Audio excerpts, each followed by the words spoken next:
Last summer, I was part of the campaign that called on world leaders to make poverty history. Now the challenge is to take the promises they made and turn them into action on the ground in countries like this one, Sierra Leone. Sierra Leone's a country where everything we were trying to achieve still needs to be done. It's one of the poorest countries in the world. 1 in 4 children don't make it to the age of 5, which in this day and age is obscene. This is the main road between Freetown and Bow, and we must have at least another 3 to 4 hours of this journey to go. I'd like to introduce you to Morrison Jusu. Morrison? Morrison from Save the Children had organised to show us round the health clinic in Daru. There's no free healthcare in Sierra Leone, so all the people here are asked to pay around 15,000 leones for treatment. That's about £3, not much in UK money, but here it's the equivalent of nearly 2 months' income. Clifford Damanga will be showing you around the community health centre. Excellent. And he will take us around. Okay. He's our host here. The thing that got me about Clifford was he's put in positions that are almost impossible for anyone to live with. He's got to constantly juggle between the people who can pay and the people who can't. He has to play God on a daily basis. He has to choose who he can help and who he can't, which means he's choosing who can live and who can die. We are finding it very difficult because our people are poor. Really, they are tremendously poor. They cannot even, we are not getting adequate drugs, and as such, the patients also do not have money. So try. It's a matter of we just try not to lose life. Okay. Yeah. Okay, so it's a balancing game. The balancing game that health professionals like Clifford are forced to play each day is unwinnable. And the consequences are everywhere.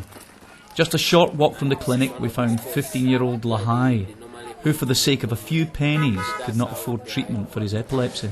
So because of the epilepsy and not getting any treatment for it, he fell in a fire, his legs had to be amputated, and now the continuation of the story is that his younger brother here has had to leave school in order to look after him.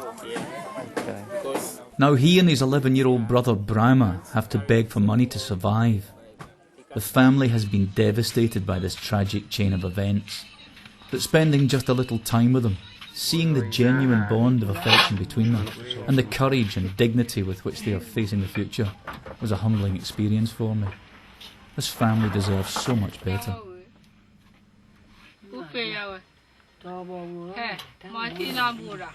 That evening, I had plenty of thoughts for my diary.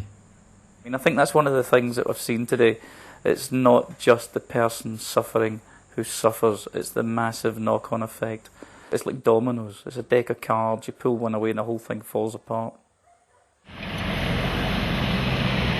The next day we were on the road again, this time to a maternity clinic in Bodo. Becoming a parent should be a life-changing event. But for many young mothers here, it can be a change for the worse. Ushering in a new life with a new debt. This young lady here was fortunate enough to be admitted for her prenatal care for free. Unfortunately, in order to have her baby born here, it cost her 15,000 leon, which is the equivalent of around 50 days working wage. So Morrison, we've just come out the clinic and you've come out with this piece of paper. Can you tell me what it is? Yeah.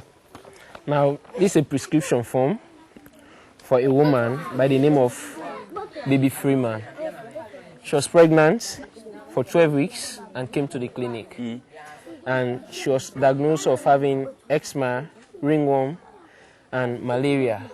She was prescribed 9 different kinds of medicine, which cost up to 15,000 leons. Since she could not afford the money, she went away and never came back to the clinic. But you can imagine what happened to her. Yeah. At every hospital and every clinic we visited, we were presented with the same basic story of children and parents who are just too poor to pay for healthcare. The medical officials assured us that the very poorest get treated free, as long as they meet the right criteria. But in Sierra Leone, 92% of people are living below the extreme poverty line. That surely should be the only criteria you need to know. It's absolutely amazing. This little girl here was brought in with, she was severely malnourished. And this morning when we arrived, an hour ago, she was being fed by a tube in her nose because her system couldn't take it. In the space of that hour, she has now had some milk and she's eating solids. It's amazing what a little bit of medical help can do.